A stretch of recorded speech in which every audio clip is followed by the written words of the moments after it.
Boys, where have you been? Just how did Splinter learn to speak English? Don't use that word that way.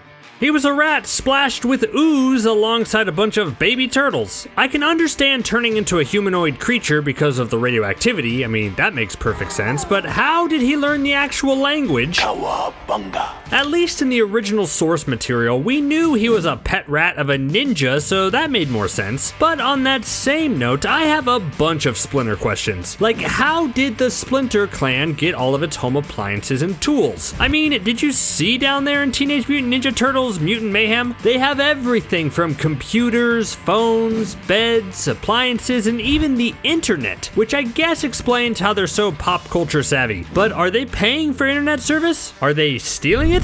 Heck, I'm all for them getting free internet because they definitely deserve it, but I'm just curious. And okay, last Splinter question. How are they getting pizza? We see them get groceries in the film, but what about that sweet, sweet, delicious za? They don't seem to be interacting with humans at all, so I guess we can disregard the classic trench coat disguise. They don't seem to be ordering delivery like in the original movies because they're going out to get it. Hey, I just want to know.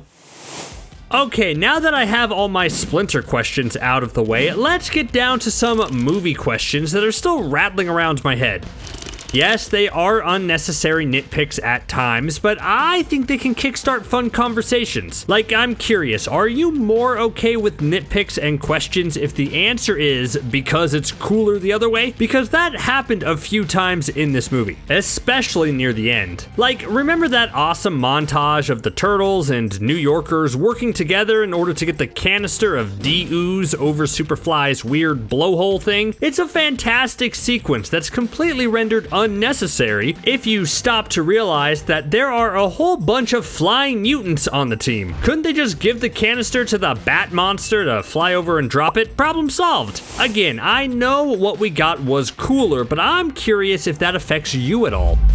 That's a take. It's the same thing with the mid-credits sequence. We see an awesome reveal of Cynthia Utrom having a Superfly and summoning Shredder to New York, but we just have to gloss over how Cynthia captured a de-oozed Superfly. You know how hard it is to catch a fly? In New York City, nonetheless? I can't catch a fly in my living room. But again, the mid-credit scene would have lost all of its coolness if instead we just cut to Cynthia running around trying to catch one tiny fly. And speaking of Cynthia, that brings me to my final question. How does she relate to the supervillain Krang? Her name is Cynthia Utrom, and Utrom is Krang's race of aliens in the comics, so obviously there's a connection. Is she related to Krang? Will she become Krang? That's the biggest question I hope the sequel answers.